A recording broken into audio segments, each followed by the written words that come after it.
భాస్కర్, మన క్లాస్మేట్ శంకర్కి పెళ్ళయి ఏడాది అయిందిగా. నీ తరపున సంవత్సరీకం శుభాకాంక్షలు చెప్పావా? కార్తీక్, ఒరే బడుద్దాయ్, సంవత్సరీకం అంటే ఏంటిరా? భాస్కర్, పెళ్లి రోజు. కార్తీక్, అది పెళ్లి రోజు కాదురా, చనిపోయిన రోజు. డాక్టర్, ఏమయ్యా, ఎప్పుడు ఏదో ఒక జబ్బు అంటూ వస్తావు, మందులు ఇంజక్షన్లు రాయించుకుంటావు, ఇంతకీ అసలేంటి నీ సమస్య?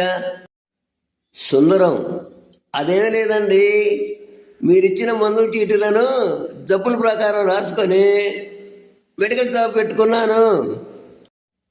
ఆనందం, రేపు మా పెళ్లి రోజు, మా ఆవిడ ఖచ్చితంగా సెలవు పెట్టమని చెప్పింది సార్. మేనేజర్, అస్సలు కుదరదు, రేపు ఇన్ఫెక్షన్ ఉంది. ఆనందం, అమ్మయ్య, ఎక్కడ సెలవు తీసుకోమంటారో అని అడల్సి వచ్చా. Thanks sir.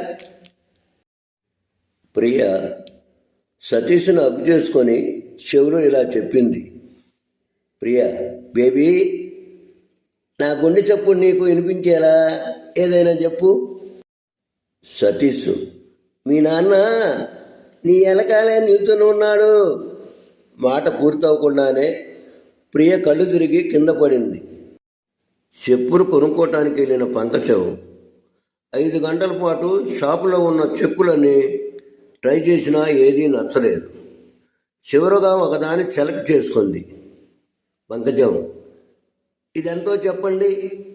షాప్ యజమాని, డబ్బులేమొద్దు, ఫ్రీగా తీసుకెళ్ళండి. పంకజం, నేను అలా తీసుకుపోయేదానిలా కనిపిస్తున్నానా?